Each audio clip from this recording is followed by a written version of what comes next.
ഷാജിപ്പാപ്പനും പിള്ളാരും വീണ്ടും എത്തുകയാണ്.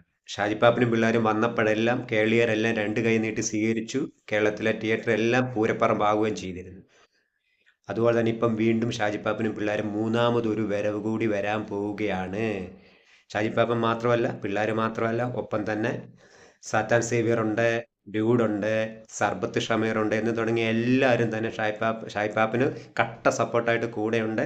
ഒപ്പം തന്നെ ഇപ്രാവശ്യത്തെ വരെ ഒരു നിസ്സാര വരവല്ല, വൺ കോസ്റ്റ്ലി ആയിട്ടുള്ള വരവാണ്. 30 കോടി മുകളിലാണ്, 30-40 കോടിക്ക് മുകളിലാണ് ബഡ്ജറ്റ് തന്നെ ആട്3 എന്ന സിനിമയ്ക്ക് ഇട്ടിരിക്കുന്നത്. ഒപ്പം തന്നെ 127 ദിവസത്തെ കണ്ടിന്യൂസ് ആയിട്ടുള്ള ഷൂട്ടിങ്ങുകളും കാര്യങ്ങളും എല്ലാം പായ്ക്കപ്പായി എന്നുള്ള റിപ്പോർട്ടാണ് വരുന്നത്. ഒപ്പം തന്നെ ഷാജിപ്പാപ്പനെ കുറിച്ചുള്ള വേറൊരു അപ്ഡേറ്റ് എന്ന് പറയുന്നത് ഇപ്രാവശ്യത്തെ കളികൾ ചെറിയ കളികളല്ല, എല്ലാം വൻ കളികളാണ്. ആ സിനിമയിലെ ഒരു മെയിൻ ക്യാരക്ടർ ചെയ്യുന്ന ഒരാളുടെ ഒരു ഇൻ്റർവ്യൂ ഈയിടെ ഉണ്ടായിരുന്നു. ആ ഇൻ്റർവ്യൂവിൽ അദ്ദേഹം ആട്3യെക്കുറിച്ച് ചെറിയ ക്ലൂ ഒക്കെ തന്നിട്ടുണ്ട്.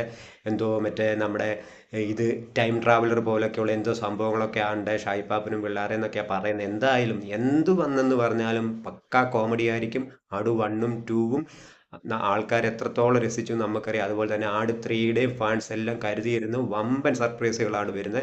ഒപ്പം തന്നെ ബഡ്ജറ്റ്, അതായത് 30-40 കോടിക്ക് മുകളിലാണ് ബഡ്ജറ്റ് തന്നെ വന്നിരിക്കുന്നത്. അപ്പം ഷാജിപ്പാപ്പനും പിള്ളേരും റെഡിയാണ്.